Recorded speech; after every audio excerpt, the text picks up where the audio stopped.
You know, our sun, it has this really strange habit. It's a puzzle that's been around for a long, long time.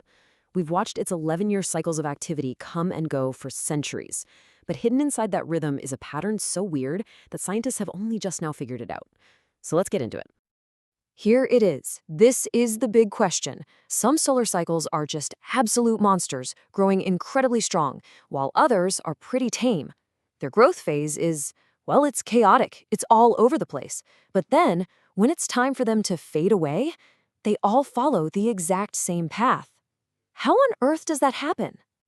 And this chart just lays the mystery out perfectly. Each one of those colored lines represents a different solar cycle from the past 150 years. Now, look at the left side of the graph. See how jumbled it is? They're all rising at different rates, a total mess. But then, look to the right. As the cycles start to weaken, those lines all start to huddle together, following that same dotted path down to zero. It's bizarre.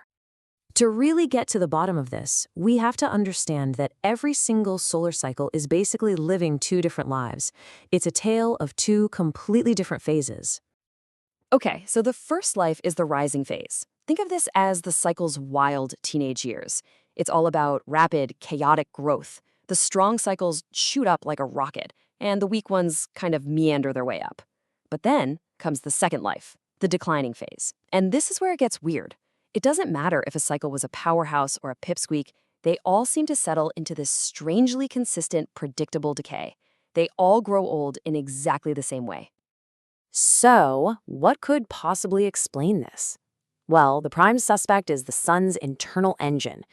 And the best way to think about it is like a giant magnetic fuel tank. All right, let's walk through how this works. Deep inside the sun, its dynamo is generating this massive reserve of magnetic energy. That's its fuel. Then that fuel erupts up to the surface, and that's what creates sunspots. That's the consumption part. But here is the key. Eventually, enough of that fuel gets used up that the magnetic field inside drops to a critical low point, a threshold. And once it hits that threshold, every single cycle, no matter how much fuel it started with, is basically running on fumes. And they all decay at the exact same slow, predictable rate. And this quote from the researchers just nails it. A strong cycle is like a souped-up muscle car with a huge gas tank. It burns through fuel like crazy, creating tons of big sunspots. A weak cycle, it's more like a little hybrid, sipping its fuel slowly. But here's the thing. Eventually, they both hit that same empty line. And at that point, they're both just coasting downhill at the same speed. Now, that's a great theory, but every good detective needs proof, right? So let's follow the data trail the researchers uncovered and see if this whole fuel tank idea actually holds water. So where's the smoking gun? What's the key piece of evidence that cracks the case? Well, the researchers found it by looking at the size of the sunspots themselves. Okay, now look at this, because this is where the evidence gets really juicy. On the left, we're in the rising phase. See that clear upward trend? It shows a really strong connection. The stronger the solar cycle, the bigger the sunspots it makes. That totally makes sense. More fuel in the tank, bigger explosions. But now look at the graphs on the right, from the declining phase. The trend is way, way weaker. That link between the cycle's original power and the size of its sunspots is starting to completely fall apart. And if you needed one last piece of proof, here it is. This is the final nail in the coffin. When you look at just the last 3 years of each cycle, that connection is completely gone. The data points are just a random scatter plot, a total mess. It just doesn't matter anymore if a cycle was a giant or a weakling. They're all making similarly sized sunspots because they've all hit that same rock bottom, that low fuel threshold. So, the verdict is in. Here's the story. At the beginning of a cycle, its strength, how much fuel it has, determines how big its sunspots are. But that very same intense activity burns through the fuel really fast. Eventually, all cycles, both the strong and the weak, hit that same magnetic floor. And once they do, their past glory is totally irrelevant. They all just fade away together.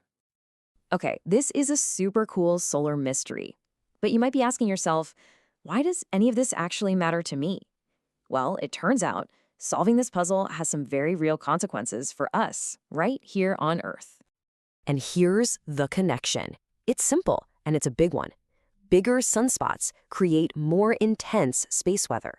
They are the launching pads for the most powerful and dangerous solar eruptions. And just in case you're not familiar, space weather isn't about rain or clouds in space. No, we're talking about massive explosions from the sun, like solar flares, that hurl radiation and particles across the solar system. And when they hit Earth, they can cause huge problems for our satellites, our power grids, you name it.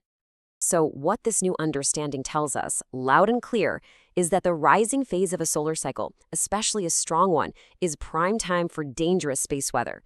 This helps us know exactly when we need to be the most prepared. And that really brings us to the big picture question, doesn't it?